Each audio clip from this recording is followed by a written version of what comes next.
Hello and welcome to the Stampscapes Friday night spooky live show. My name is Kevin and I'll be your host today.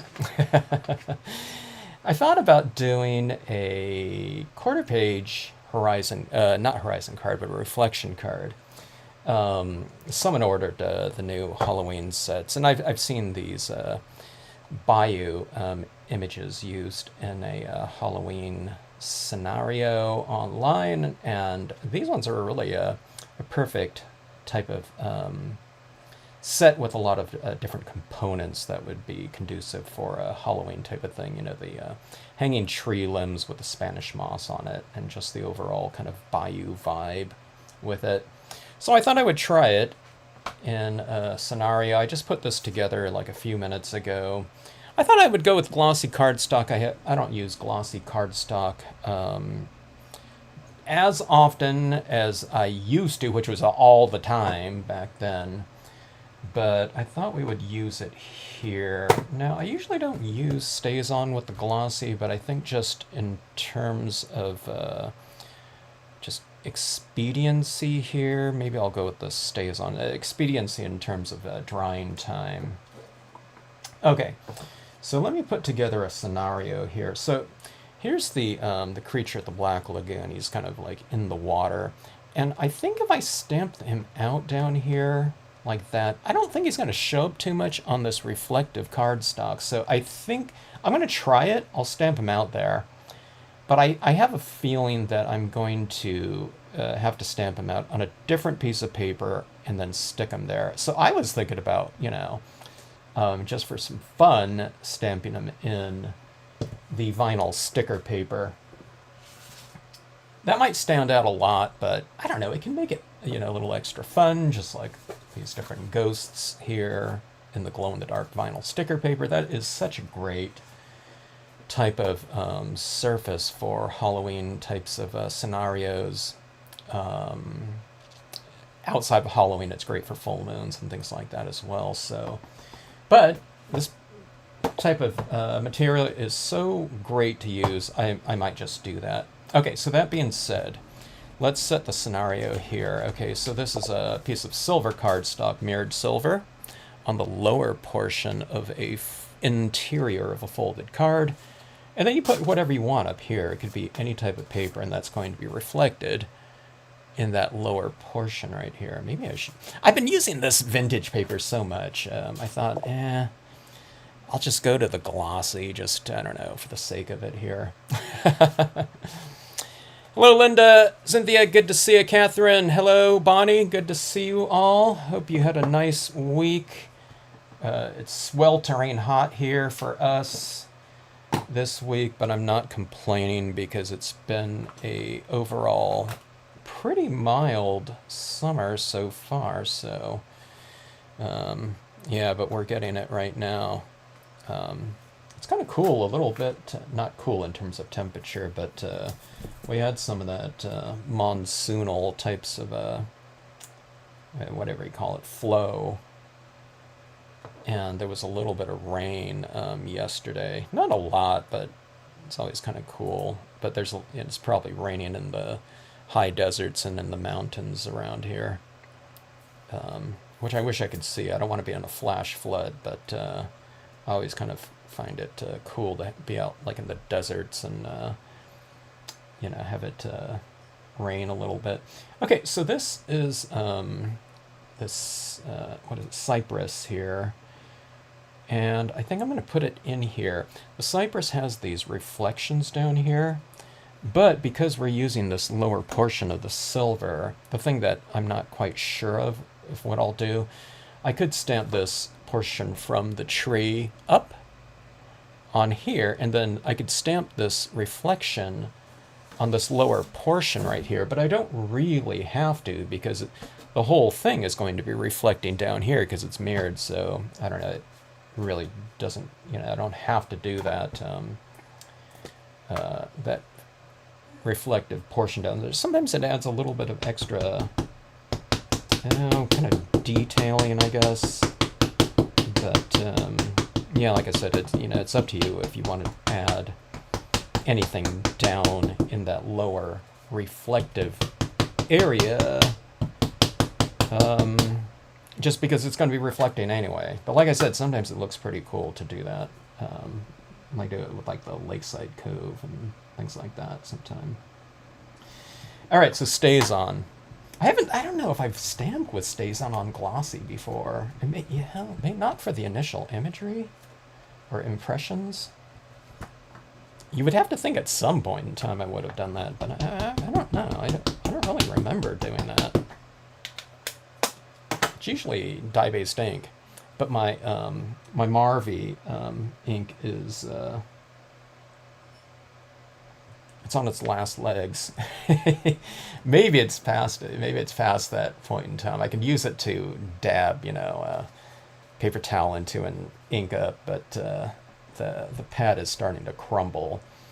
There's, it only lasted like 30 years, that pad did. So with, a lot of constant usage through those 3 decades. So, poor quality.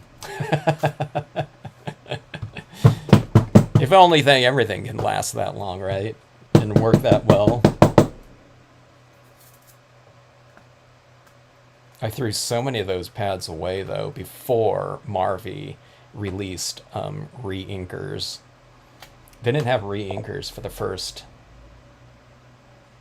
I don't know, 3-4 years. I mean, that's what it seemed like. So anytime I would run out of ink of them, and it was in my workshops mostly where we were using them, so we were going through a lot of ink.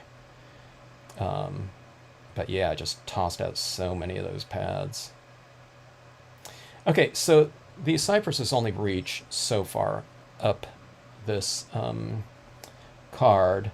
It's because I made it to where, you'd normally be stamping it out with the reflection like that. See how that height there fits that? But since, we're just doing the reflection card, so these will be reflecting down there. It doesn't quite go. So what you can do is you can kind of cap it off up top with the hanging mossy Spanish moss branches. And then what I'm going to do, I'm going to cloak the upper portion in darkness anyway with a nice vignette. So, you won't have to worry about that too much, about where that ends right there. There'll be much more a darker area and less contrast in there, so you won't be able to see it as much. I don't know, I've mentioned this before, but in Halloween scenes, I don't know, Halloween and desert, I felt like I can just really pack in as much stuff as I wanted into those scenes as far as like creatures went, because they kind of like blend in the background or something like that. And then in the Halloween ones, when we were doing the monster maps from a couple years ago, I thought, I don't know, it doesn't seem to detract from the overall type of thing. The more things you put in there, the more kind of festive it looks. Maybe the more space you leave in there and the more quiet it looks, maybe it can look more ominous. And then if you keep adding and adding and adding, it just looks like a Halloween party.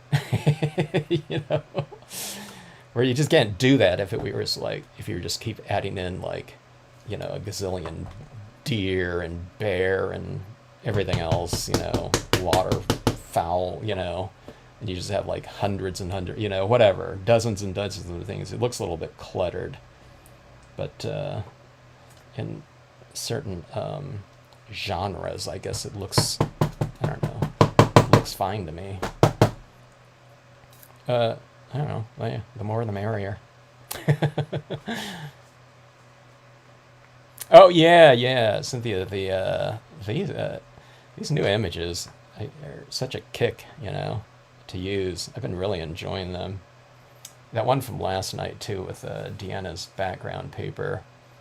came out really good. I didn't know what to do with this paper because I was looking at like this, like open sky up here, and she darkened it in for, this would be really cool with some desert cacti or something, and then it opens up into the sky like that. But I really like the idea of these ghosts with that vapor in the background, so we just flipped it around and used it like that. And then that was a perfect little spot for that witch, I thought. Okay, let's see here. Let's take a look at this. Yeah, always love new imagery, but I'd have to say that there's certain genres that, I can be a little bit more curious about sometime in terms of usage. The more whimsical, I guess. So that's what I'm trying to do, like in the last few releases. More kind of like, I don't know, more dynamics per square inch or something like that with the types of imagery. Okay. Before it might be more like, instead of like dynamic, it would be going for more, I don't know, moody or contemplative, you know what I mean? Peaceful, that type of thing. Where I'm thinking about more like space in a scene. Okay, I'm trying to think of what I want to put right back here in the distance. I'm trying to think if I want to go with the Bayou Shack back there. I guess that kind of sets up a little bit more tension, right? You get that creature, the Black Lagoon. And, whatever. Someone's house right there. It's a little bit more kind of a sense of danger. Unless they're friends with it.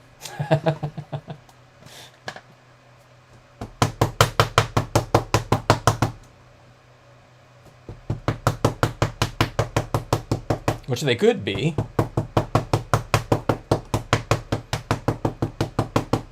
Like in comic books, in the Marvel line, there was Man-Thing, who lives in a swamp, and then in the DC universe, there was Swamp Thing, and they were both like good guys. It was like I think they were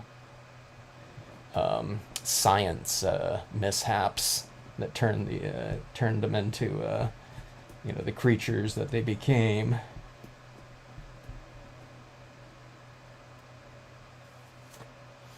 Alright, so we have that right there. Normally, in a lot of reflection cards, like this element would be down here. Okay, I'd put that. That's the horizon, that's the water line right here. So I'd put that down there, but I wanted a little more depth in this scene. Okay. So, the water is theoretically going up here into that area, so, but anyways, it'll look like this, and then that little creature, can be right down in here. I think I will go with the glow-in-the-dark for him, because I think this area right in here, right above the Bayou Shack, it's going to be dark in there, so it's going to be reflecting darkness down here, so we need something. And I guess if I want those windows to be reflecting down there and be nice and light, I don't want to just cover that reflective area off with this creature right here. So he would look a little bit better over here, and I can stamp him right over here, or I can place him right over there with the glow-in-the-dark sticker, and he'll cover up the reflection of that right there. Or if I stamp it just directly onto this silver here and just leave it up to the impression, that tree is going to show right through him, okay? So anyway, the vinyl can solve a lot of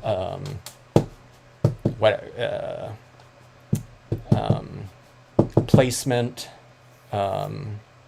composition issues, just like it did for here. This area in the background was darker. I could have stamped these, inherently, but then I would have to mask them off and then stamp the tombstones and anything that's behind them afterwards. and just hope I can, stamp it out and it'd be nice and flush. If you're just putting these on like stickers afterwards, you put them anywhere.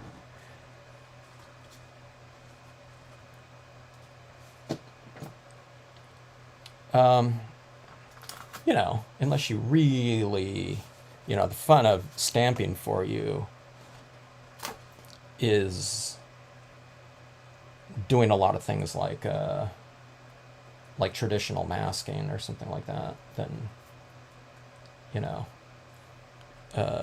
do it that way. Cutting out all that, doing like a lot of that, the minutia, which we have to do sometime, right? But if I don't have to, I usually opt for the, I wouldn't say the easy way, I don't do it just for ease sake, but if it's kind of still looking really effective, or what the reason why you're doing it makes it more effective, then I do that. But if it's easy on top of it, or a lot easier on top of it, it's not much of a decision to make. Okay, so I wiped off some of the bottom of this right here so that it would fade out a little bit down here going into the shack right here, and I want another one of these right back in here. I don't know. Let me see if I can control stays on as much as I can. Dye-based ink, okay. Like I haven't worked with this a lot on certain types of things. I just started using it more with the metallics, but I'm not used to like the drying time, just like how fast it dries. So I'm hoping that I can still get an impression out of it after a few seconds like this. Like a grayscale one. So I stamped it once, bottom to top, kind of removal of some ink. Yeah, okay. So no problem like that. So it's like a, I don't know, like a 50% gray right here. We got 100% gray to, I don't know, 10% gray transition, from right here down here. So again, it sets up a little bit more of a moodier type of scenario. Let me see if I can get, okay, I probably waited way too long here. Let me see if I can, there's still a little bit of ink there. Yeah, okay. There's a little bit. I just wanted to get a little bit of extra texturing in there just to fill it up. And right here, I can put like some lighting maybe coming down in here.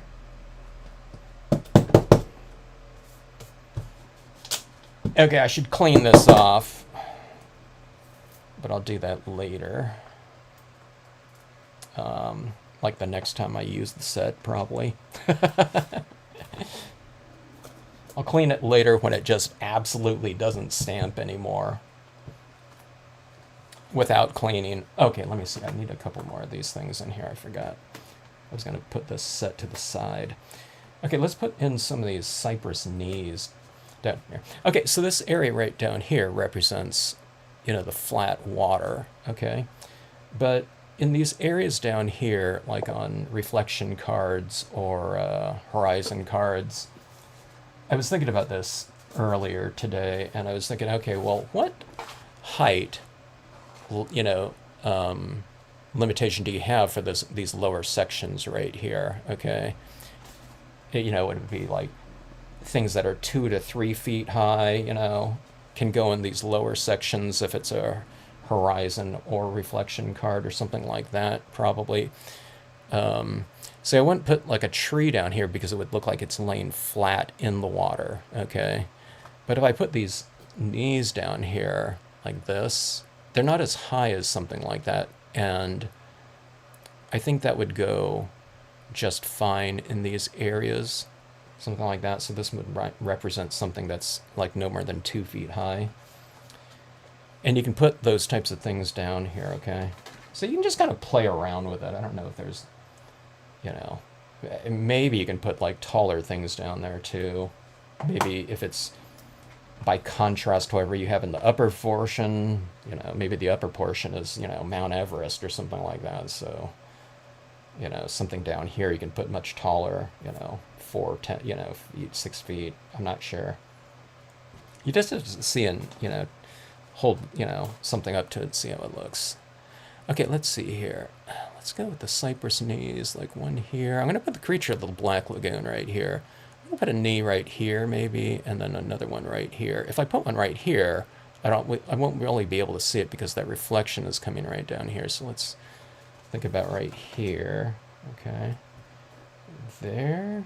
I can have it coming off the page, too.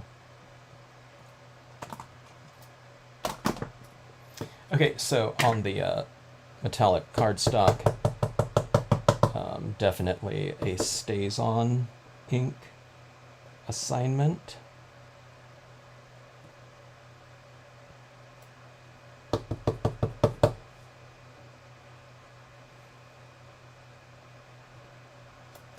We'll leave room for our creature down here. Okay. Do I go with another one there? Let's go with the smaller one. It'd be kind of interesting. You put a bunch of these cypress knees down here, like that, maybe like a couple more. And then, I don't know, if you had something kind of hanging down from the top like this, and then you'd have a scene in here, especially if it was like a Halloween scene or something like that, it would almost look like teeth down here and teeth up here at the upper portion. And then, of course, it works like this. Wouldn't that be kind of... I think that would be pretty cool. Or you can have, you know, some cypress knees hanging down and maybe it represents... or maybe it would be a cave scenario where it's like stalagmites and stalactites or something.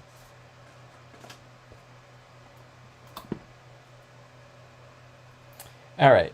The knees, okay, these ones in the back. Okay, let me reference. I don't want to go right around in here because that's where I want those windows to kind of be reflecting down here. And then I'm going to have the glow-in-the-dark monster right here. So let's see. So here and here. Okay, so I'll stay away from like these two places. Basically like the middle area, I guess.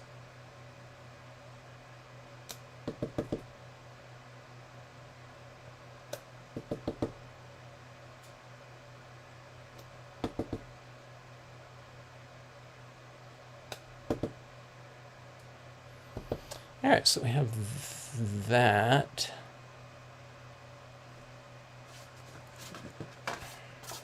Always take a look and see how things are looking.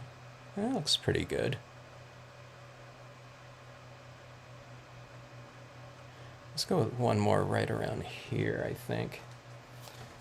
And all this repetition of imagery like this too, especially if you have it kind of around on the perimeter like that. They kind of work like a framing device, and also it's repetition of form for continuity, you know, that type of thing.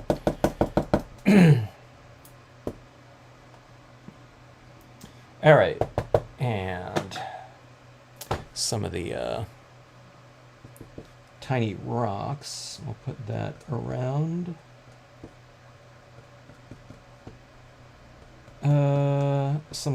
The base of some of our images for a little bit more texture, water surface, and again, textural kind of shape continuity. You know, it's like it's like pattern. You know, creating a repetitive pattern.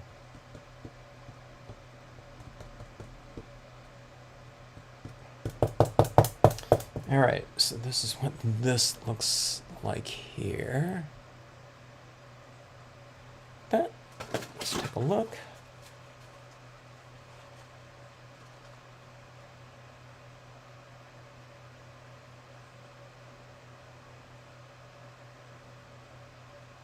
I'm looking to see if it if it looks you know, reasonably three-dimensional, and if I need anything else to contrast against this reflection up here, or if something, you know, I stamped and blew it and put something like right in the way of my main reflection.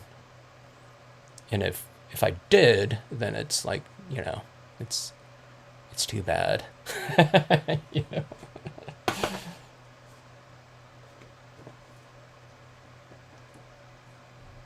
Because I wasn't going to do it again.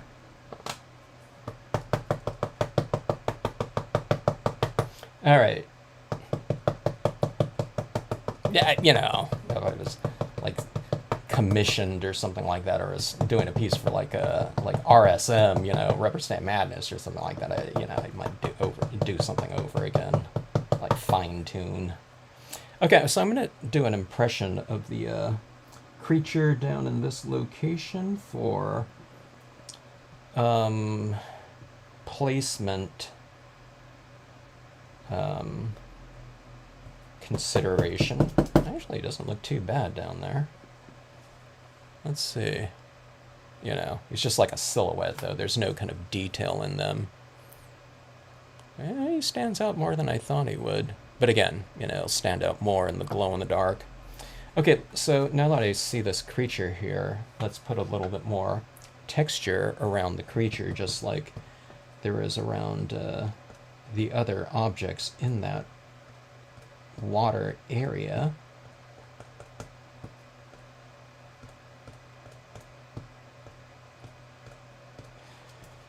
And that anchors the creature down. So when I stamp them out, I'm just going to be cutting out like this portion right up here, not this reflection area right in here. So just a little bit right in here. It might look like an awkward fit though, so I'm not sure. Yeah, I'm not sure how that's going to look down in that area, because it's going to be this glow-in-the-dark paper that's, you know, potentially really going to stand out. So I'll see if I can kind of blend them in a little bit visually.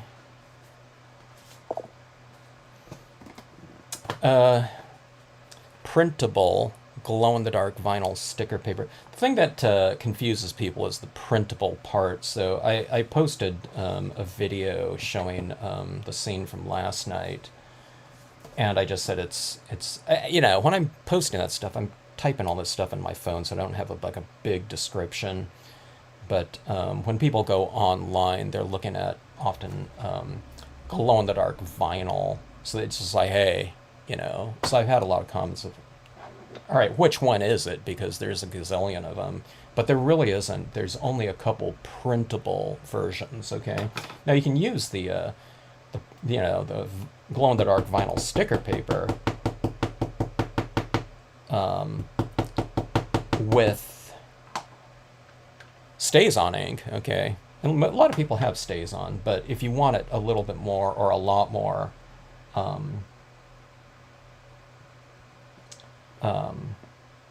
whatever, malleable, versatile, then you want the printable glow-in-the-dark vinyl sticker paper. And there's not too many of those out there. But you can put it through your inkjet printer. You can use your dye-based inks, your Brilliance water-based pigment ink on it. There's just so many more options. And then you can use other types of media maybe to color the piece with as well. So I like using alcohol inks to color in my figures on here, like my ghosts, like that little bluish tinge on them, or the skulls with some gray ink or something like that. And the printable vinyl sticker paper really takes it well. You can't use something like, you know, pastels or colored pencil on it, but you can't do that on vinyl sticker paper either, you know, much less, you know, or the printable vinyl sticker paper. Okay, so let's see. What color scheme? Should we just do this kind of like in grays then, maybe? Maybe I'll do a little hint of some other colors in here. So a lot of times what I do is I kind of pick a color scheme for my whatever scenarios, and then my sky figures, I like to stamp out my sky figures, be it a moon or sun or stars or whatever, clouds. in a color out of that color scheme that I'm going to be using. So on this one, okay, so this creature, the Black Lagoon, is going to be kind of more, a greenish tinge, because that's the color of the glow-in-the-dark sticker paper. So I think I'm going to match that creature with the green tinge, greenish grays up here, maybe a little hint of some green, even if it's not like, super green. So I don't know, that's my simple kind of idea when it comes to colors used in a scene. Unless I'm doing high noon, grass is green, sky is blue type of thing.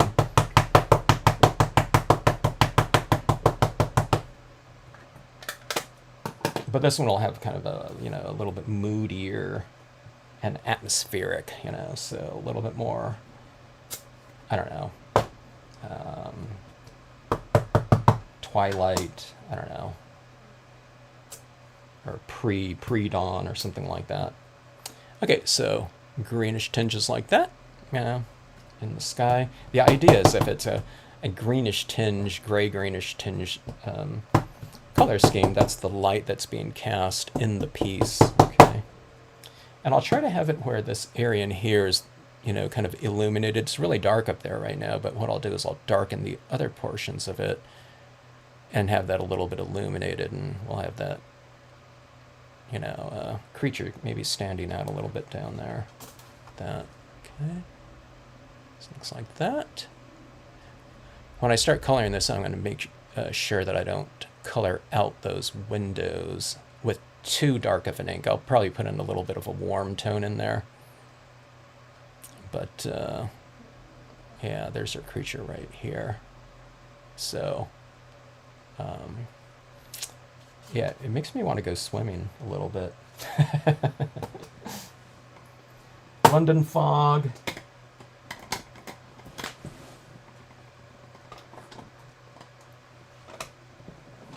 Here's a couple other greenish tones right there. They were like at the bottom of my pile, so apparently I haven't been using green very often lately. Okay. Let's see. Which one of these is lightest? I think the London fog's the lightest color. These mementos are really thick, though, so maybe I can't put on too thick of a coating with this. Let's see. Did I say hello to Catherine? Zealous Zest, how are you? Caroline, good to see you. Sharita, hey, how are you? Good to see you. Is anyone else going through a little bit of a heat wave right now, or is it, was that the norm for the summer?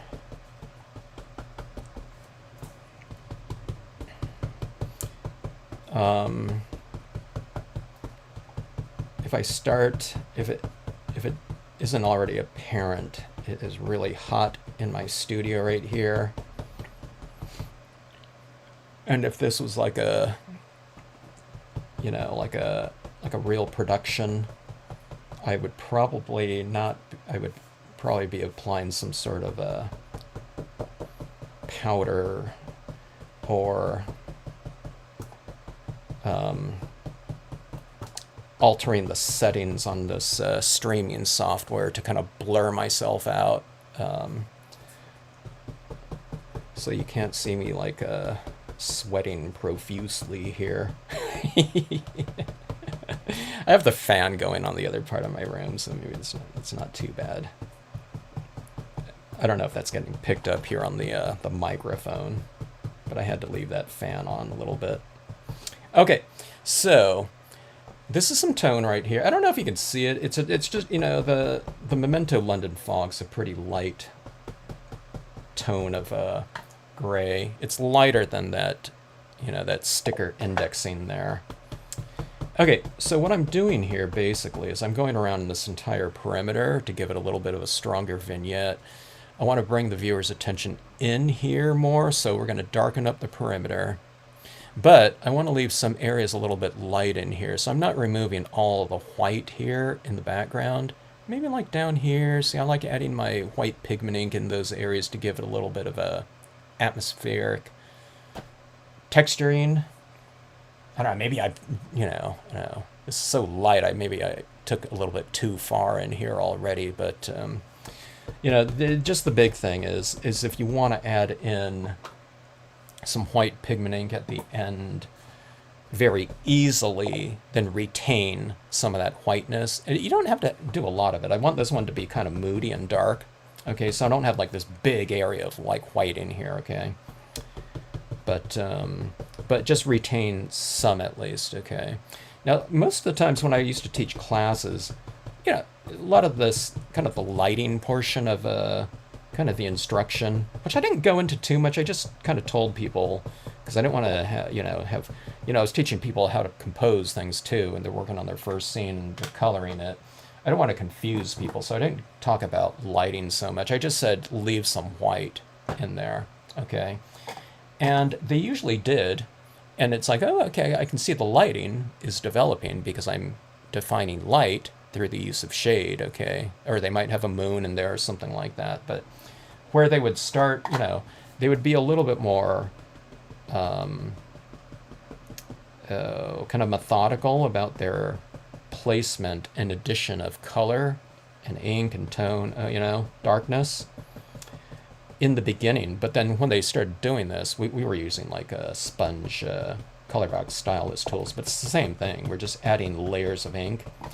They were a little bit more methodical with their placement at first, okay? But then when it's really easy to get, kind of in the swing of it, and it's like, okay, I'm going faster.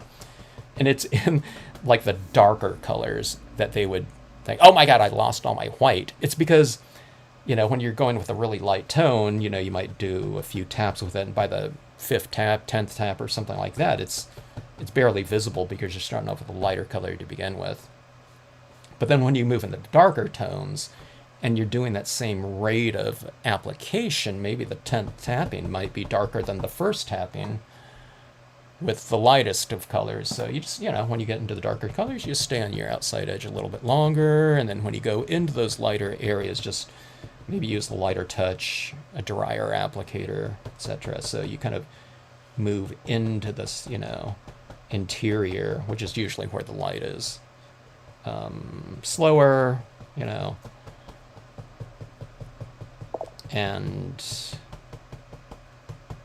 you just take it at a different rate. You can be tapping at the same rate, but you're just doing it with a drier applicator when you're on the interior area, so you have a lot of control over it, so you don't overcolor.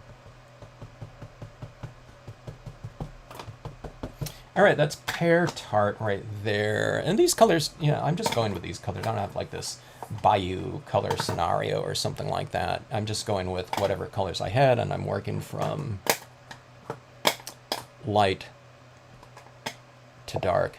A good color in the middle here would be like a tan color, like a beige or something like that. And that would be good. It would give it a little bit more of an earthy feel.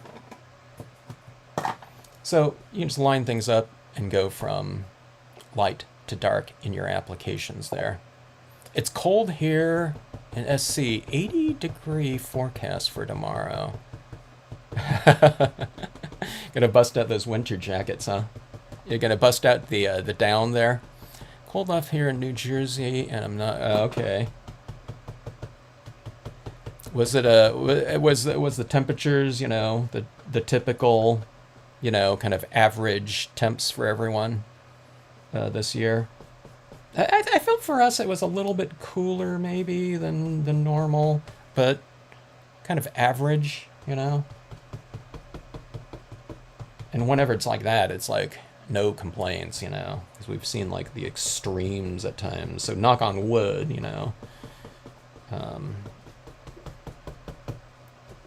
a lot of time left to go, but all right. So we're getting a stronger vignette here.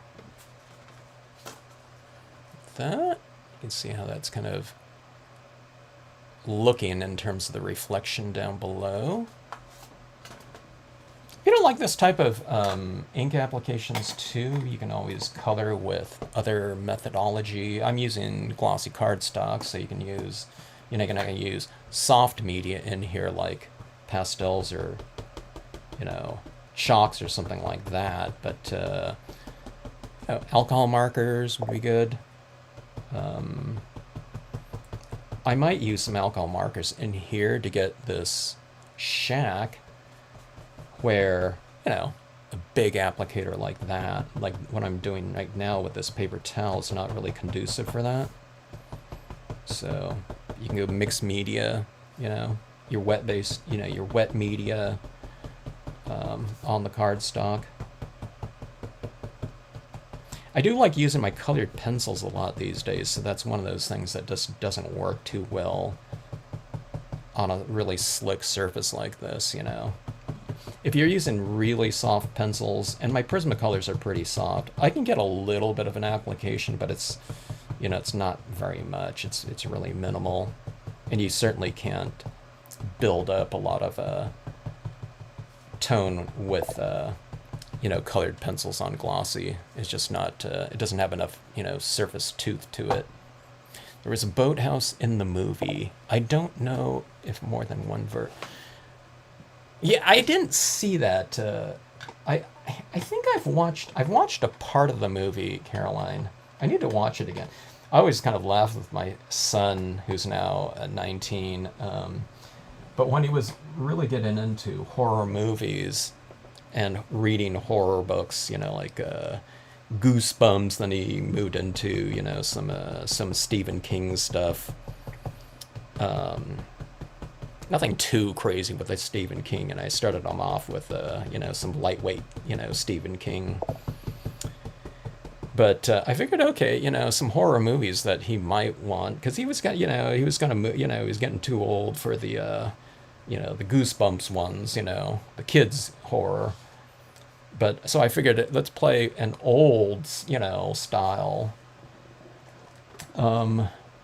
Creature of the Black Lagoon, and the first scenario where, you know, the creature's like swimming up from the depths towards this woman, you know, treading water in the water, and it kept like flashing back and forth between the creature swimming and her, you know, from below. It's like Jaws, that scene in the opening scene in Jaws.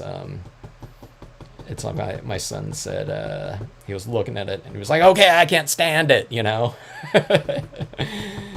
And it was, we had to turn that off. But we never went back and watched it again. So sometimes I joke with him that we need to, you know, like, watch that again. After watching, like, I don't know, we've probably watched like, I don't know, 500 horror movies over the past few years since then. It was his interest, you know, in horror that kind of got me into it a little bit more. You know, I wasn't necessarily watching a lot of horror. But since the kid's into horror, the family is watching horror all the time, you know. There sure are a lot of bad horror movies, too.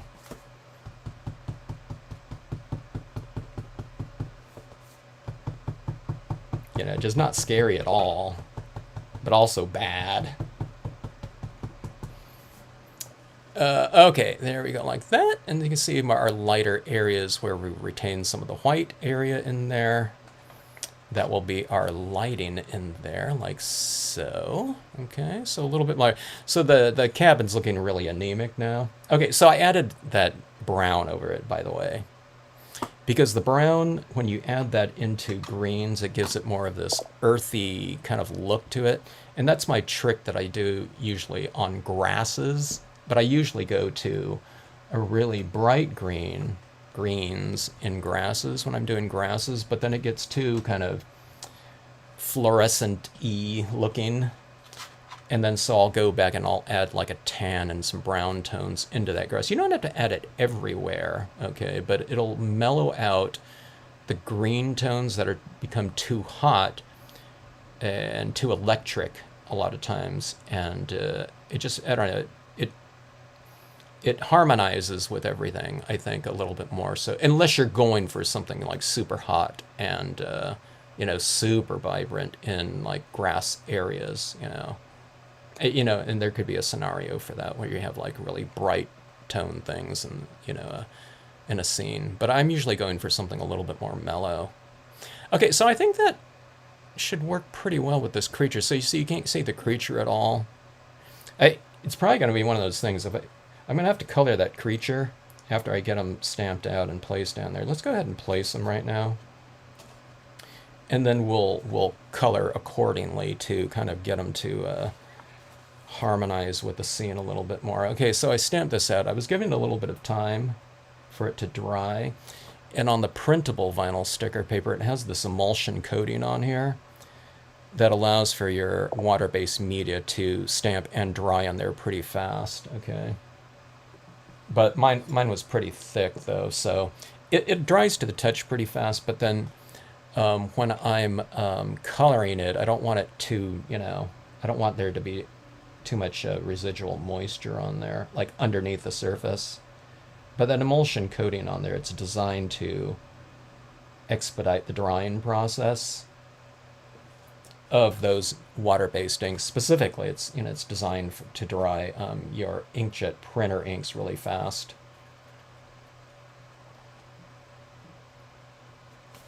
They don't dry like instantaneous, but they dry pretty fast though. Because you can't be printing stuff out on your inkjet printer and, waiting, 10 minutes for it to dry or something like that. I don't know, maybe this creature, maybe, I don't know, maybe this creature is like toned in enough where maybe it isn't going to stand out like so much. Which I don't want it to too much. I want it to stand out enough where you can see them, but I don't want it to look where it's like, totally like out of place in there. Okay, so there he is right there. I'm just gonna go like that. Yeah, that doesn't look too bad. It's dark enough. It's not like an outline. I mean, it's the lightest thing down here, but it doesn't look totally out of place here. I didn't peel it off. I didn't stick it down yet, but let's see here like this. Oops. Let me see. Okay, so he's gonna look like that. Okay, that's fine. I'm gonna go ahead and apply. Best thing about vinyl sticker paper is that you can revert to childhood and you can use your stickers.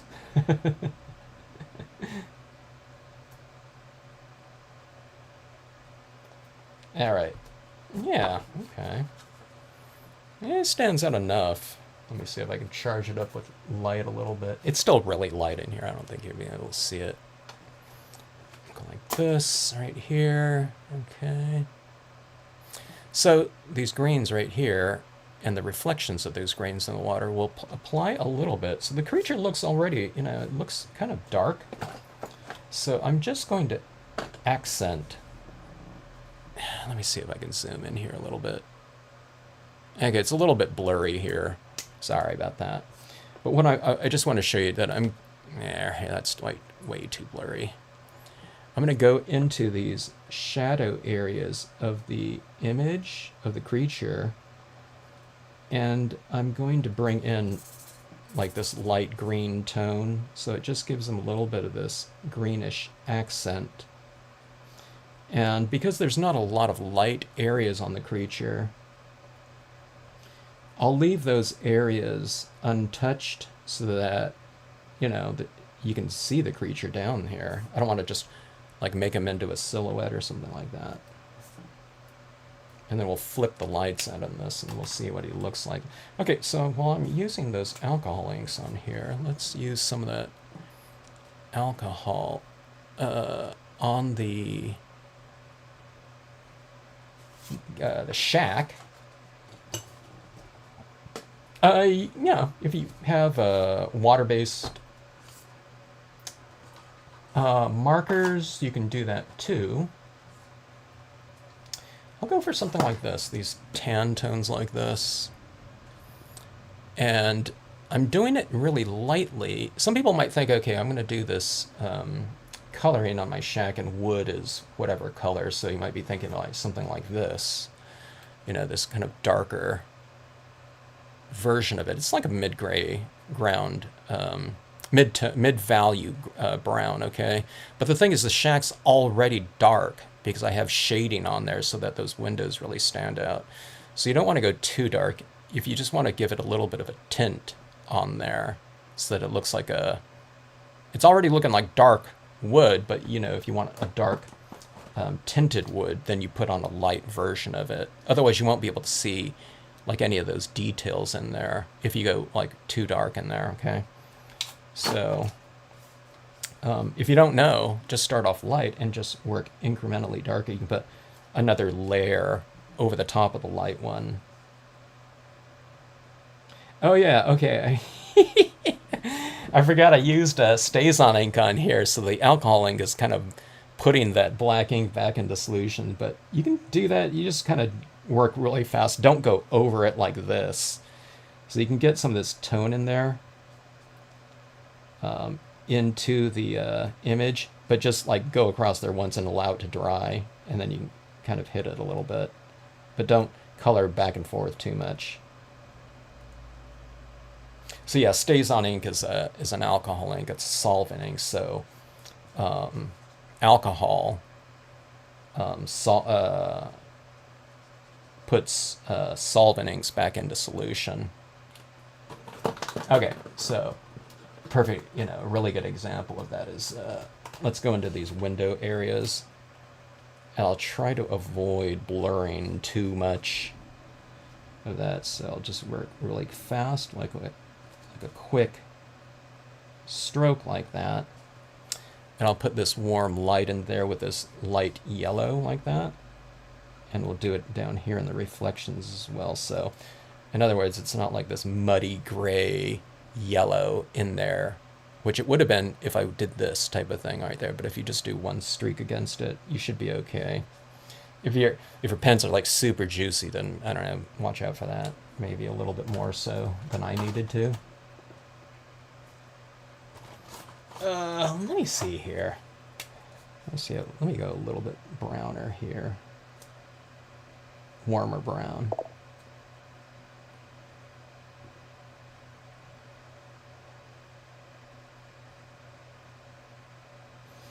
Okay, something like that.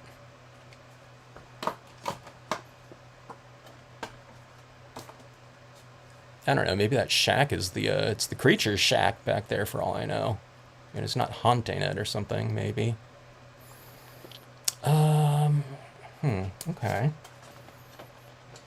I have this green pen out already. And let's use a white for some highlighting, maybe? We'll see how it works.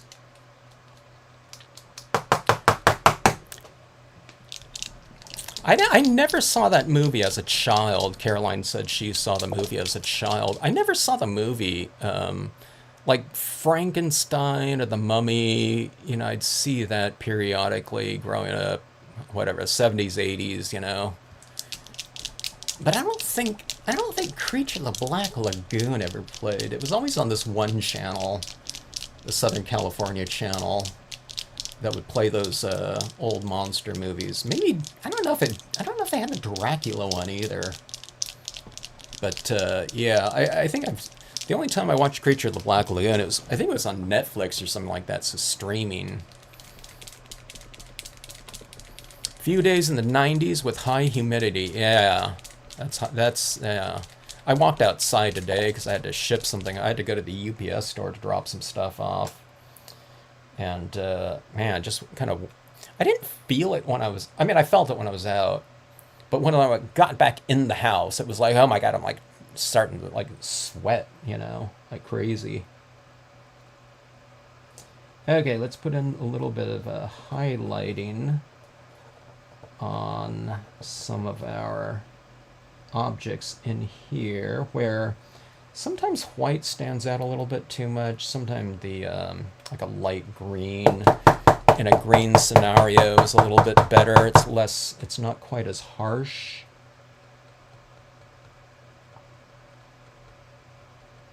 All right, this is not flowing there. I think I got something in this pen. I was working with this pen yesterday. Let me see this one right here.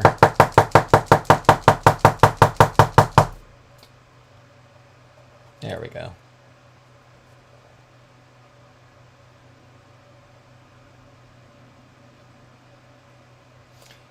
And I can use this pen here, this green pen, in addition to the white too. So you can have like different strengths of reflected light. Okay, so this is like white light in here and it's reflecting down here. In theory, that's what you're saying when you're putting these highlights on something. You're saying that the lighting is hitting it and those objects are reflecting it. But yeah, you can do it in various, whatever, strengths, I guess. That. These branches up here are being bottom lit, you know, the lighting coming from below, so I'm putting the highlights on the bottom side of these branches. Right in there. Let's do this. Let's put some, see how this gets, this scenario like this. I mean, we can call it kind of rich tones in there because you can see some variation in those areas, but it's rich in terms of there's a lot of different layers of color there, but it's not rich in terms of contrast. Okay, so in intensity and color depth, yes, but not lighting. So this is where I do, you know, these little firefly types of things right around in here. So where, you know, there might not be reflective light in here, that's where I do things like little stars if it's in the sky, or, you know, a lot of different scenarios. I'll just put these little twinkling little, you know, in this case bugs here, but it could just be like little, whatever, forest nymphs or orbs, whatever you want to call them. No long sleeve shirt is my winter coat. It's been our 4th coolest August. Oh, wow. That's interesting, Bonnie. Like I said, here it's been pretty mild, so like I said, no complaints here. I just don't want the extremes. And we want rain here in Southern Cal. Okay, so here's some white. I'm going to intersperse some of these white ones in here as well. I'm going kind of extreme here in these little areas just to kind of make a point here. I probably wouldn't do so much of that, or quite as much of it. And I'll put a little bit of white in here. I feel like this scenario, this scene came together so fast. Probably overdoing it with the highlighting a little bit like that. Yeah, it looks like crazy up here with all those little bugs. We'll put some of them down here as well. Yeah. Let's do this. Let's go back to the green.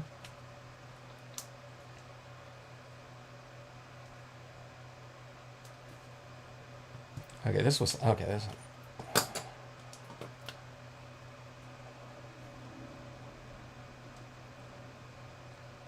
I'm doing a little bit of a larger dot, so I'm kind of drawing my dot a little bit larger down here because these lightning, you know, bugs are closer to us, the fireflies, than the ones in the distance. I don't know if they'd be flying around, you know, a lot of them would be flying over the water, but I don't know. I just want to illuminate that water a little bit for visual interest like that, okay? Now we'll make these little flies glow in here with the next step too, so let's do that. No, let's do that after we apply some of that mist in here. Okay, so this is what this scenario looks like right now. And I think it looks pretty decent. But I like to amp up the mood, and that's where the white pigment just comes into play. And it's a really easy addition, and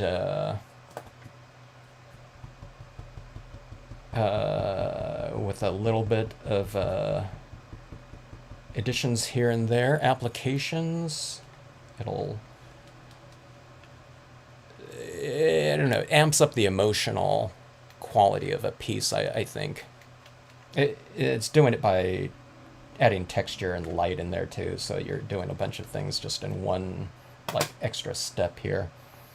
Glad you like it, Megan. This is where we're having this is like a direct depiction of where the Stampscapes fall retreat is going to be. Okay, so I'm adding this white pigment where light meets darker. Okay, so I start in that light area, and then you move it into. Now these aren't really dark trees, but it's darker than white. So, but I'm moving it in there like that, and so you get that little atmospheric, whatever, touch in there. It's getting a little bit lighter back there as well. See these trees right here too? They're behind them is white. So I've afforded myself the ability to add some back in there very easily, and it harmonizes well with it because it's against white, okay? Now if it was a little bit more tone, you can still add it in there, but if it got too dark back there, the white kind of it might stand out a little bit more, and it's a little bit more, kind of awkward to apply because it stands out so much.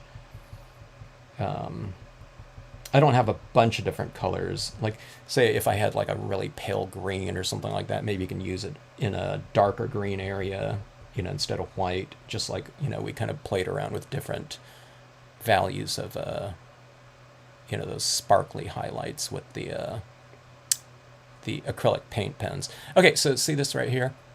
This is your tone of that white in back of the Bayou Shack, right? So this is where you can turn something. So everything is visual, of course, and everything is going to still be visual. It doesn't really become kinesthetic here, but this is where you kind of add more feeling of touch, visual touch, into your piece, okay? So you have this going in back of something, and this is kind of the main thing right here, so your subject matter. But then you add some of this now in the front of it like this, okay? Like that. So now you have this in back and in front, and you're adding this element of this type of three-dimensional thing in here, and it's now enveloping your object. So it just feels like it's a little bit more, it's enveloped in light, too, so it kind of makes it a little bit more of a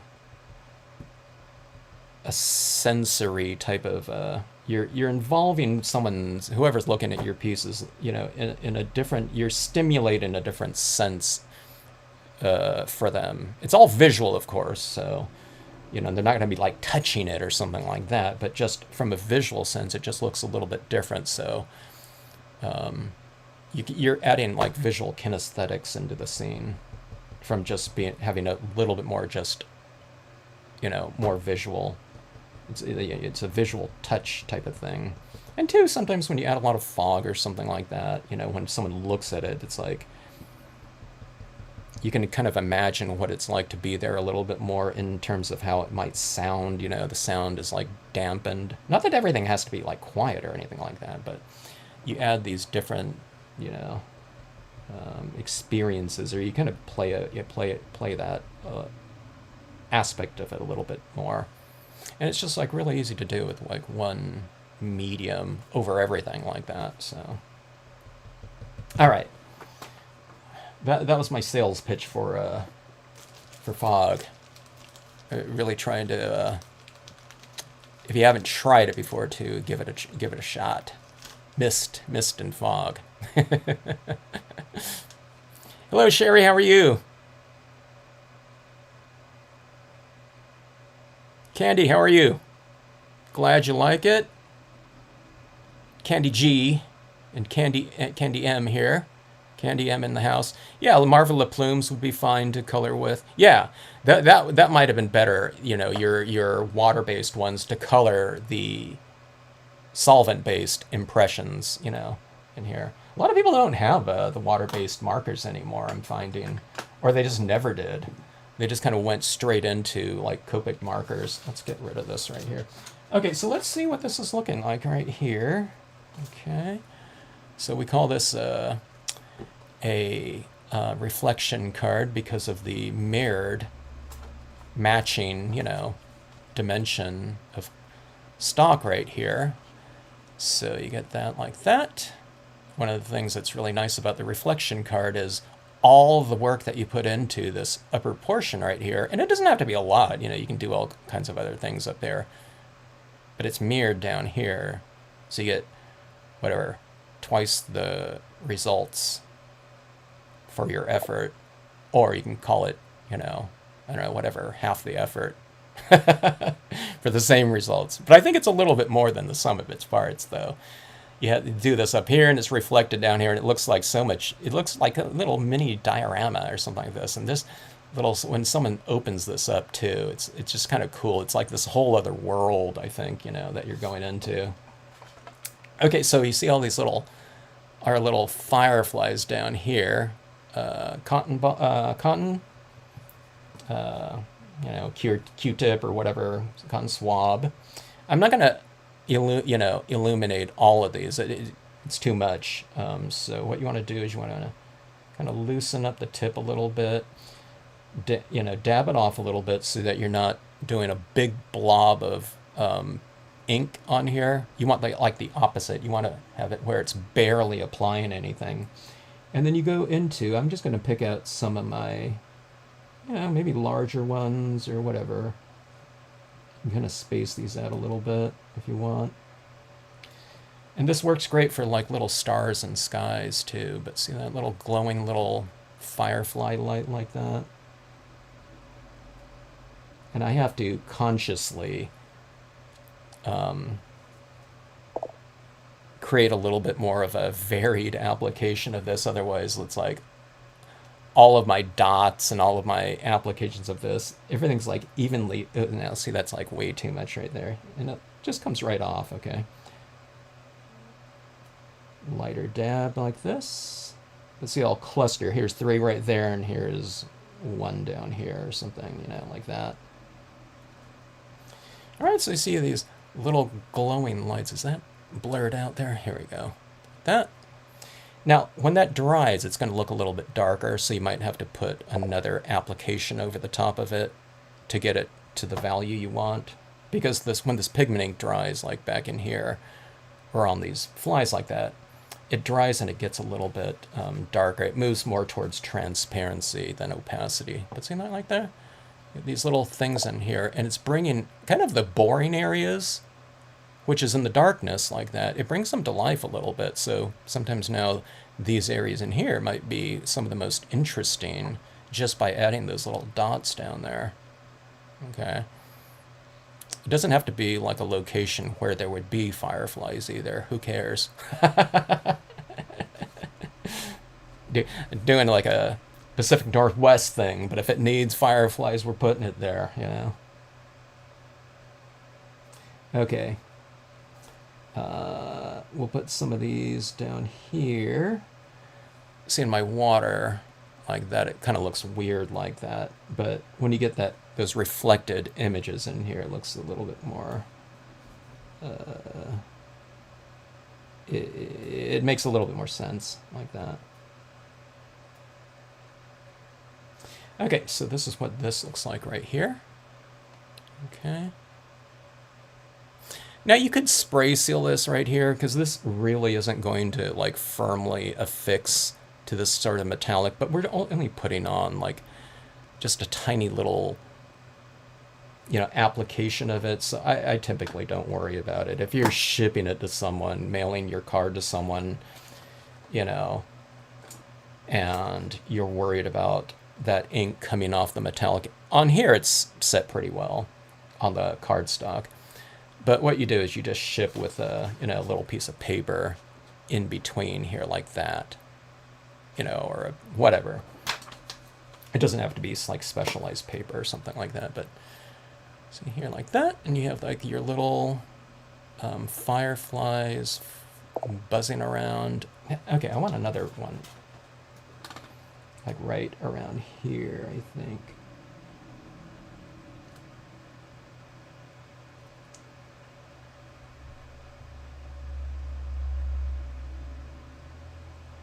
It just occurred to me, I want a little bit more contrast on the creature. I'm tempted to give that creature like some glowing eyes, like 2 white dots, but I think I want them a little bit more obscure. I'm putting some little highlights on them, though.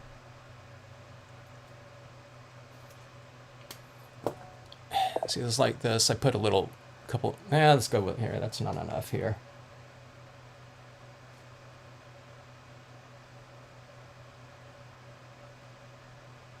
Well, the creature of the Black Lagoon, he's one with the environment, so we'll put more of the fireflies kind of buzzing around him like that. Okay, now I need to wait for that to dry a little bit before I add that that little glowing part to them. See, that's like they're in this little whatever firefly dance or something like that.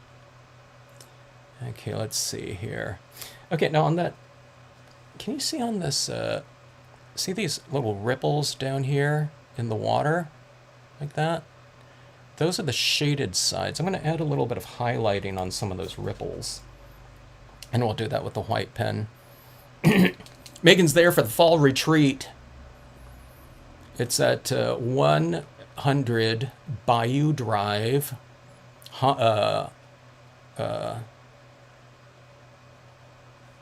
in what is that? Ghostville, Louisiana. Write this down.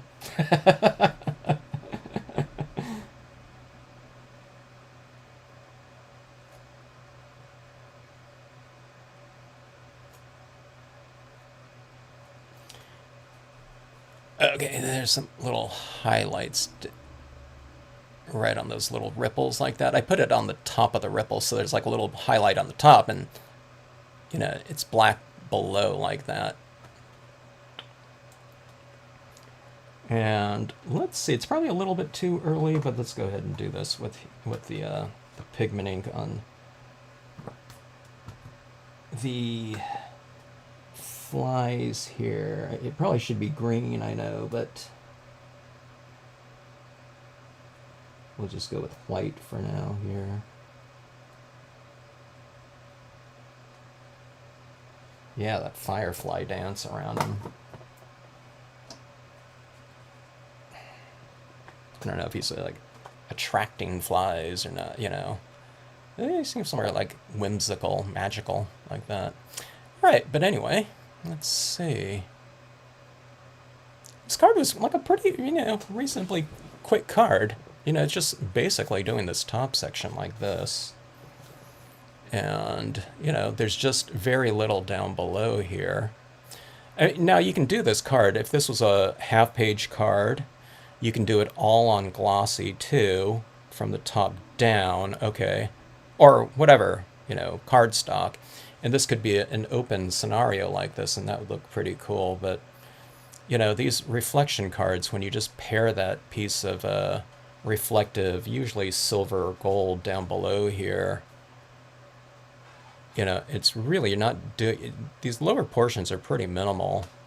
So you throw that down there, it really makes for a dynamic kind of pairing with whatever you have up top like that. And again, it doesn't have to be just scenes or anything like that. You can have like wording things up there, happy birthday or something like that. It would kind of be cool to be mirrored down there like that.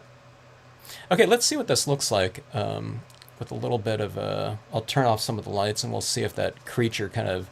We'll see if that being in the glow-in-the-dark kind of does anything at all here. So let's see. Like that. Like that. Okay, let's see. If you want to be really industrious, you could do something where you stamp out those windows in the shack on a tiny, or you just cut out a tiny piece of glow-in-the-dark vinyl and you replace those windows with the glow-in-the-dark, so when you flip off the lights, the windows are glowing too. And that would be pretty cool, I think. All right, let's see if that charged up at all here.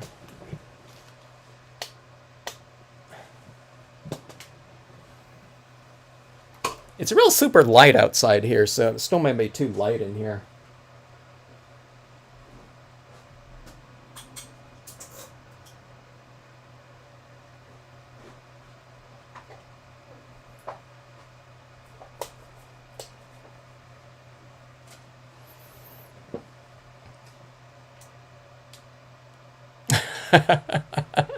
Okay, he's such a small little feature in there. He doesn't like stand out too much. In person here, I could see him a lot more though. You know. Now my camera is really kind of over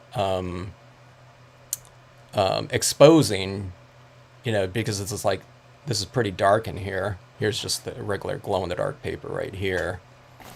But I don't know. He stands out enough here, I guess. You know, I'm in the dark here. You can see a lot more colors in my camera. It looks all grayscale in person right here, but my camera's exposing pretty well. But I don't know.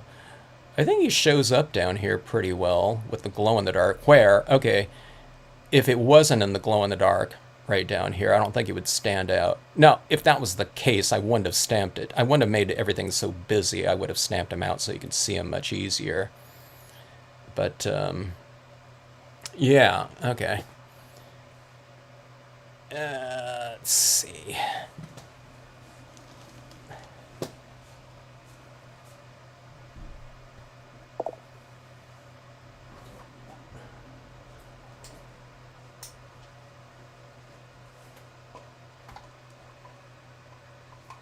Get some more lighting back in here. I'll leave some of the lights off, though.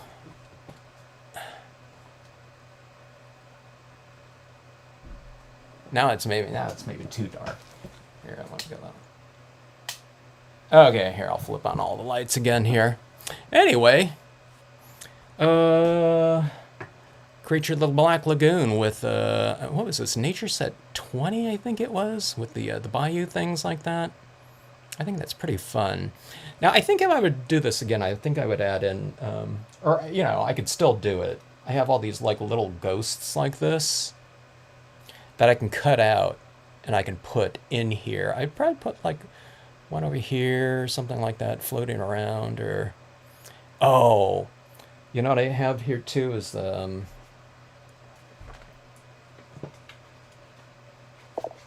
where did they go? I have all those skulls stamped out. Okay, so like, you know, these ones right here. Maybe some small ones. What I would do is, these are all glow-in-the-dark as well. But what I would do is I would like cut like some of it off in a straight line. And I think I would put some of them in the water like that. You know, kind of like a little, you know, like pathway lights, except in the water, kind of welcoming us to the Bayou Shack right there. And this is like the host right here, you know, the door greeter. Or yeah, you know, like a little skull or something like that right in here. Wait, a couple more lighting features like that. I've been getting spoiled with these, you know, these glow-in-the-dark things over the last like couple weeks, like playing around with them like that, you know, and flipping off the lights and getting that kind of that cool effect like that. So yeah, like these ones are a little glow-in-the-dark. I need to do something that's not glow-in-the-dark, but it's so much fun, you know. So it's like I plan on doing some more glow-in-the-dark things, obviously. like that. So yeah, a little bit more fun, you know, in the darker areas in the water like that. So, you know, I think it would be pretty cool to add those in there. And those skulls that I made are like little lanterns because their eye sockets are uh, light instead of doing them in dark like that. So yeah, that'll kind of liven up some of these things in here. So I'll add some of those in there and I'll post that on my Flickr account and Facebook as well. Let's see. I use a Q-tip and dye-based ink to color over StazOn. Ah, great idea, Linda. Elvira, yeah. Elvira, Mistress of the Dark. What channel was she on? Was that KTTV or something like that? I think it was like every weekend, right? Or something like that for a while. I forgot when her regular show was on. Such a crack up.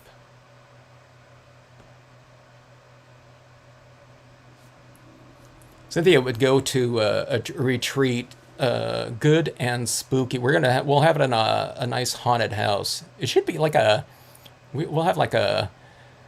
Wouldn't that be funny to have like a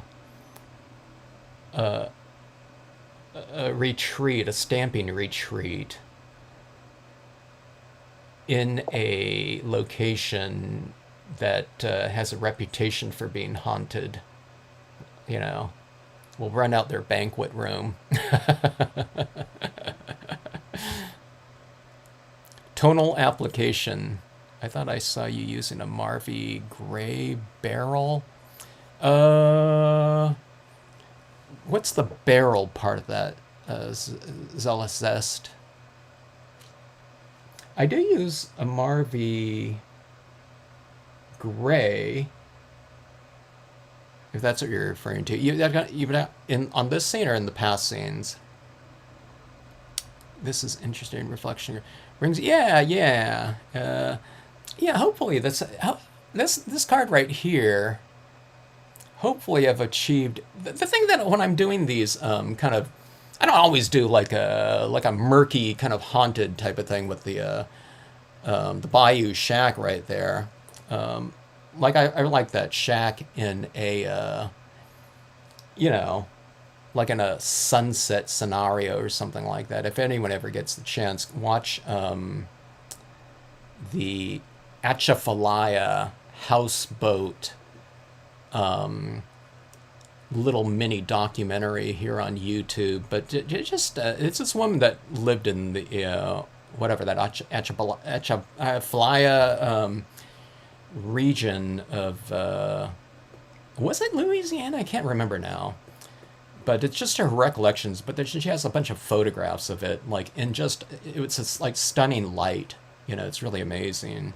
And one of my favorite photographers, contemporary photographers, was this guy that shoots on large format black and white. He's not anymore because he had a stroke, but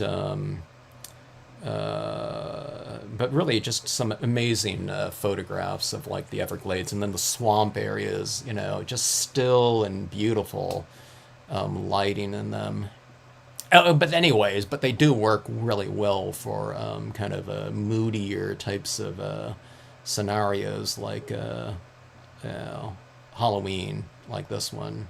So, yeah, there's other things I can do in here. Like, you know what I mean? Be kind of fun. What makes it a little more playful, too, is like, here's like a shark fin. Yeah, maybe I'll throw some shark fins in here and, you know, I'll add in some extra little touches in here that I haven't thought about yet. Oh, like something like this, too. If I would have thought about it, if I would have planned this out, I would have. See, I have these other things like snails and stuff like this, so I would have put like a big log right here with like a snail, you know, like a worm's eye view of this scenario with a snail, you know, crawling around in the foreground in there, you know, which I could still do at some other point in time, but, you know, when I get into these monster maps where I do like 11 by 17 pieces, I'll do a lot more different scenarios like that. Linda's scared. Can't wait. Check out Linda's. Linda posted her first. Was that your first piece with the hearse? It was awesome. If you're on Facebook, check out Linda's post that she just put up there. She's gonna be like busy though, so but when she gets back from that, can't wait to see more of her output there with these new stamps. She's a pretty good expert with the whole Halloween genre, you know, and has been. Kevin's going to get me stolen.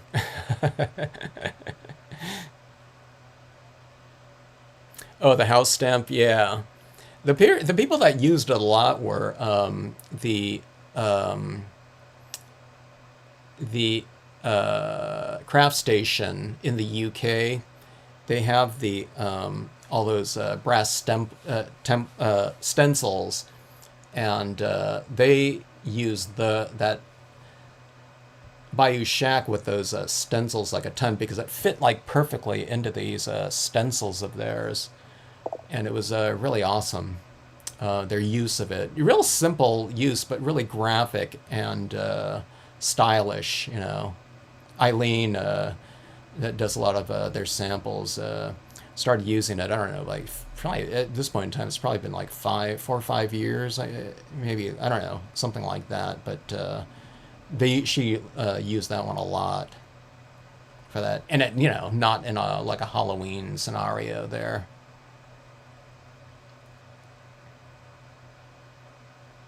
How does glow in the dark paper look with the lights on? Well, the glow in the dark paper with the lights on, to me, it just looks like anything else, okay?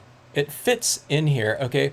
But say I put that glow in the dark paper, these elements into this scenario right here, but they stand out a little bit because everything else is toned in, which is why I go into the figures. Now this one's really subtle here, but if I only stamp out the figures onto this paper and then I put them into a scene scenario, they're a little bit anemic because everything else has shading in there, okay? So what I do for in here is like there's a little bit of these blue shadows on the ghost, okay? So otherwise that ghost would look like this right here, okay? So do you see those little subtle differences in here? So it's if they're in a blue field, what we're saying is that the darkness, there's blue shadows. So I put the blue shadows into the characters like that, but just in a subtle way, just a few streaks of blue in their, the gown or whatever, the sheet, okay? But now in here, it's just a little bit of gray in here. This is on the vintage paper. Now in here too, you see that little bit of gray in the skull, or that there's grays and browns because this is a brownish tinge scene. So I put a little bit of this grayscale. See this like side of the skull right here? It's a different color than this lighter area. It's because I've gone in and I've toned in. I brought some of the colors of in here into here. So it might just be like 2 tones or something like that. So you add a little bit of shading into it. I didn't do it here very much, but I also do that on my moons a lot of times. I'll add a little bit of tone around it just to make it look a little bit more three-dimensional. And same thing right here. So, these are the same things that I've done this past week and a half or something. This one doesn't have the vinyl on there. But yeah, I mean, you don't have to do that, but it's one of those subtle little things that I think integrates the objects within that field, whatever you place them in. So if this ghost was up in here, I would have used like some colors like in here in the shadows within the gown, just so it integrates it a little bit more. And you'll hear me say this a lot of times, but it harmonizes with the background a little bit more. And so here's a little haunted scenario right here. These little paper lanterns are colored in with. Okay, so here's a paper lantern right here, like that. Now these ones aren't, I wanted them to contrast against this reddish tinge right here. So, but instead of having this lantern that just looks like that, I've put this greenish tinge like around in here. And it's the same type of scenario as the skulls. You add a little bit of a tinge of color like that onto the vinyl. So this is what this vinyl looks like, in this scenario right here. You just color it in. So you can use it just like, just a piece of paper that's a sticker that you can put it over the top, but you can also color it though. But and it just happens to be glow in the dark too. So it adds that extra, whatever dark, active in the dark feature that, normal paper wouldn't. So yeah. So I love it, and I think it looks great. But again, you just integrate it with whatever you're doing. So adding a little bit of tone to it. This one. So I have all kinds of different colors. I've pre-inked some of these, and I'll get around when I get around to it. I'll do that with the ghost too. I should do it when I'm watching TV or something like that. Cut a bunch of those out ahead of time, just so I'm ready. America's Most Haunted Hotel, the Victorian. Okay.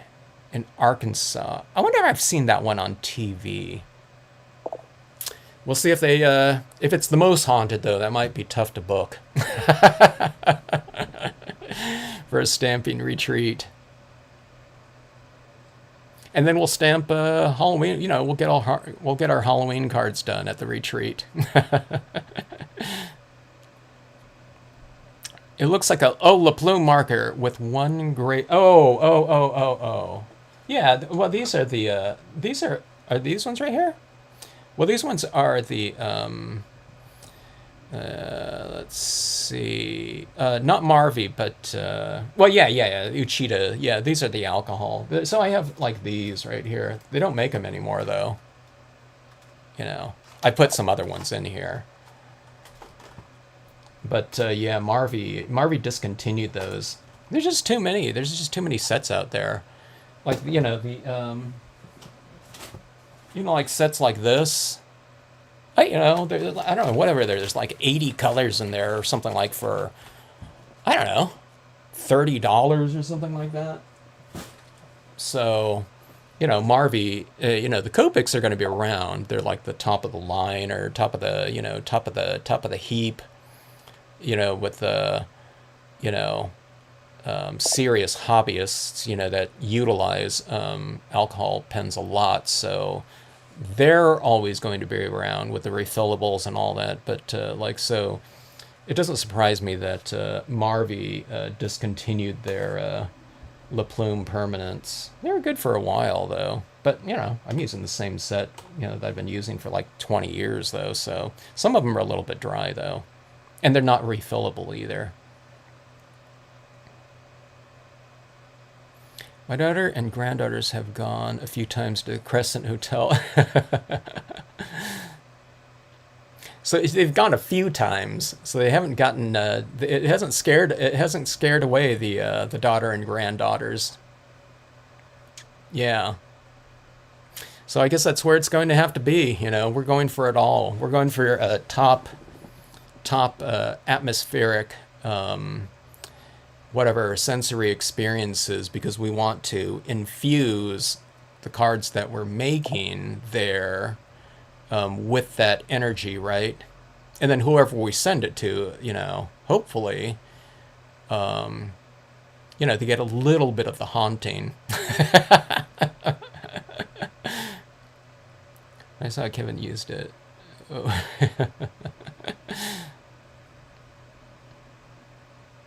Oh, were you looking for something else here? Circles of the moon cutouts here. What am I? We're looking at on my desk here. Was there something else here? I don't know. I moved stuff around. Sorry. I used up all of my other moon cutouts here. I wish I could. I don't know. I was going to say I can do. I think I have a photograph of my desk here. I've done something like what's on my desk or something like that video before a couple times because some things change a little bit, you know, with the additions of a lot of paint pens over the last couple years. But my ink pads are changing a little bit. For the most part, it's a lot of the same stuff, though, you know, that I've used for years and years. The ink pads, yeah, like I said, the ink pads might be changing. I think the ink pad that could be my go-to ink pad, where did it go? I don't know. If you've watched a lot of my recent videos where I'm stamping on a lot of like Deanna's papers or the vintage papers, it's that, it's the, gosh, where is it? Oh, yeah. It's the Moon and the Maker, Moonlight Night, opaque black as black hybrid ink, okay? I couldn't find it on their website, and I think they took it off. It's under art supplies, and then it's not on that first page is the thing. There's a page 2, and you click on that, and there's 2 more items on there, and this one's on there, like that. But yeah, they accidentally removed it from the site with one of their latest updates or something like that. But she's added it back in the past couple days. So, but that's a really great. It's a really great ink. It's you kind of get the benefit of opacity because of the pigment ink that's in there, but you also get the penetration of the dye-based ink, you know, so dye-based inks are thinner than pigment inks.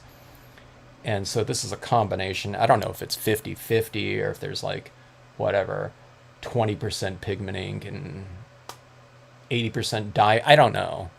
But it seems to work pretty well on these more porous types of surfaces for a really nice dark impression on them. Where if I just did it with just straight dye-based inks, see, that's not even like that, you know, it's like super black like that. Like this is a glossy black on here with the stays on, but you can see it on here.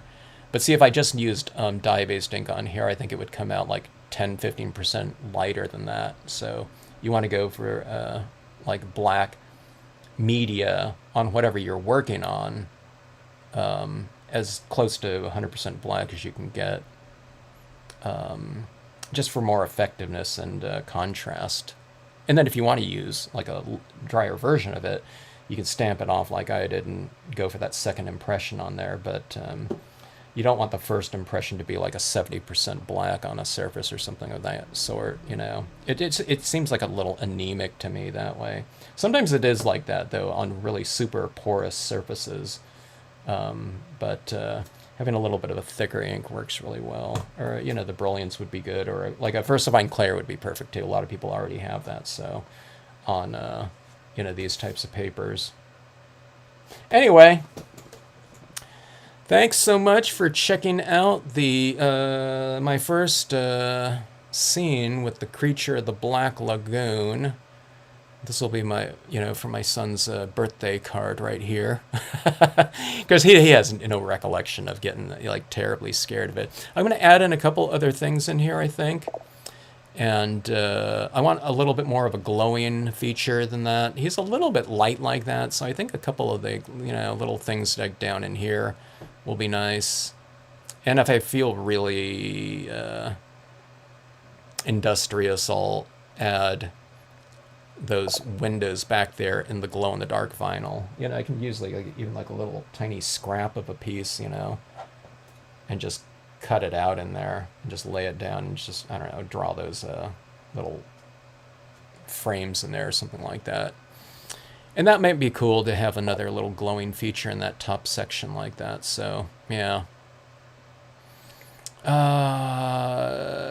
Cynthia's alcohol markers like that still work too. Yeah. They work forever, don't they? Now, I'm not going, you know, there's people that use a lot of alcohol in their cars, you know, cards.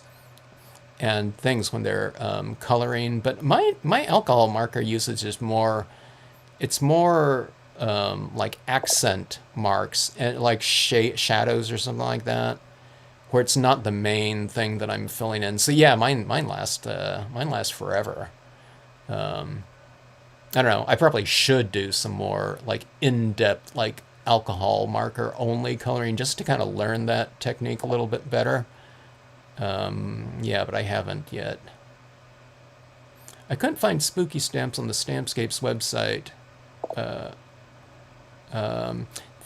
They're in the they're not in the individual stamps. They're in the sets. So if you look at like the new stamps or unmounted sheets or cling foam sheets, they're in those sections: cling foam, unmounted, nature sheets, or new stamps.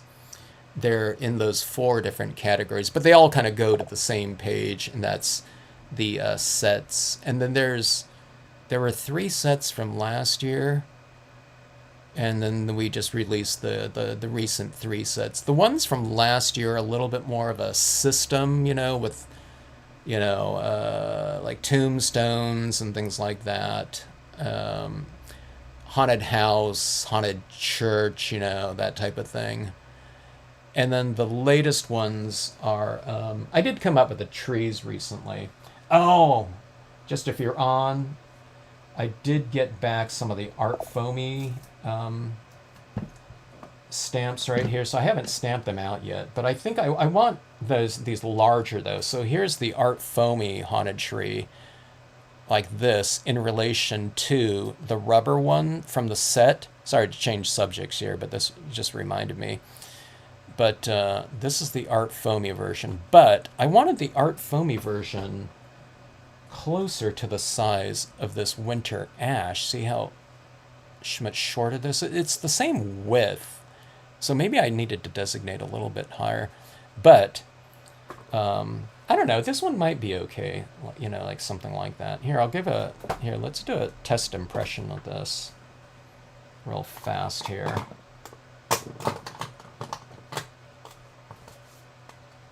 I like the hybrid ink with the art foamies as well. Art foamies, if you don't know, I don't sell them on my site. They're sold on the Art Foamies website under my name. If you look at people's pieces by artist. But these larger sizes like this, they're just really not practical to make in rubber form, because one stamp would take up the entire plate. Okay, and when they do these art foamies, I think they're making them up individually with a laser cutter. So and they're just so much easier to stamp out because they're malleable. You can contour them to any surface like that. Okay, so there's this large one like that. Now this smaller one this is like the exact same size as the rubber one, so I don't think I need this. It's a little bit redundant like that. So see, this one right here is the same size as this one right here. So we already have that in the set. And then now someone did ask me if they can just get only the trees, but then they ended up buying the set. But I said, hey, these, the art foamies ones might be, will be coming out if you just want the trees. But I didn't think so she sent me 2 sizes of this one. I mean, we could do 2 sizes in production. But these art foamies are great. It's so easy on the hands too, like this. Yeah, like that. So that's the art foamy side. And again, that's like the same size as the rubber one. You can do like, let's see if we can go for a second impression to make it look like it's in the distance or something, like that.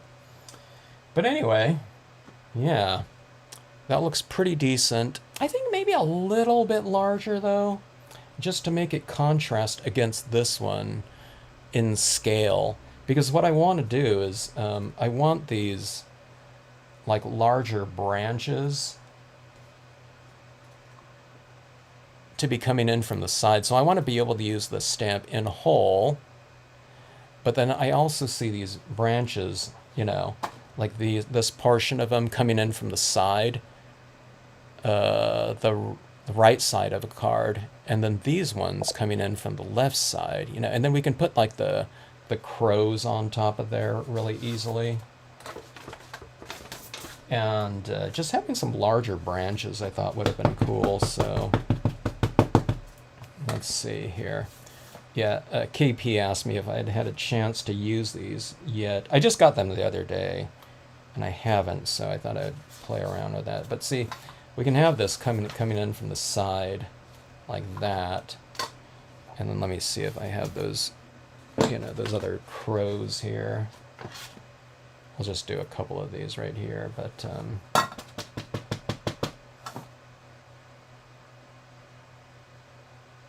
and these crows worked on they worked, you know, with the other branches, but just having a larger branch I think is going to be better for them, especially on the side. Especially there's a couple of these larger crows here. Or just say, you put anything on there. You can put, I have a spiders, so we can have the spider kind of like, you know, dangling from like a larger branch. It didn't look, you know, like the spider just was out of scale with this. I don't know, you can say that a gigantic spider isn't something that's, you know, wouldn't be kind of within the norm of a Halloween scenario, but I don't know, this larger branch I think would be better. But yeah, just stuff like that hanging in, you know, like that would be really fun.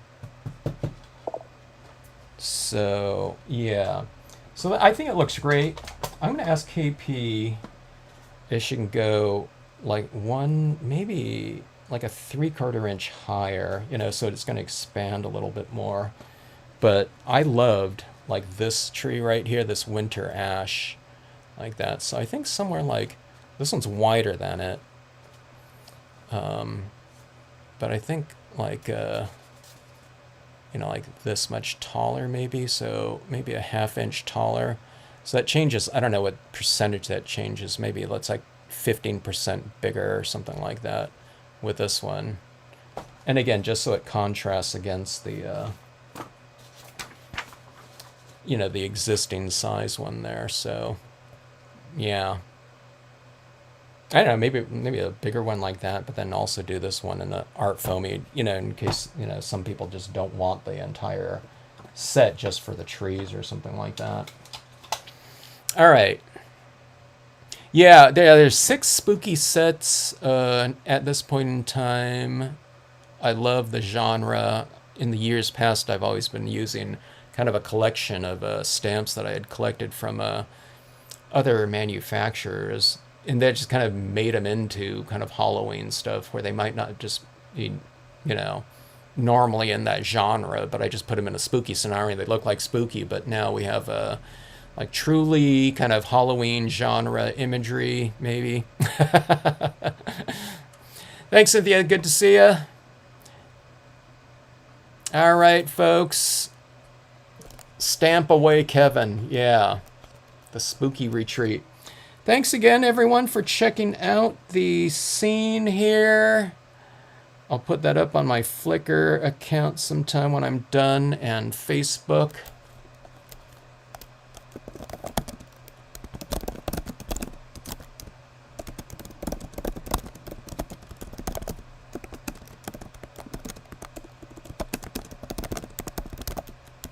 Have a great rest of evening. Stay hydrated. If it's hot out your way or not. Let's see. I saw that tack and peel is expensive. Are all of them tack and peel, Caroline? A really good price for tack and peel is about $12 to $13 per pack. It's one pack is one sheet of it, so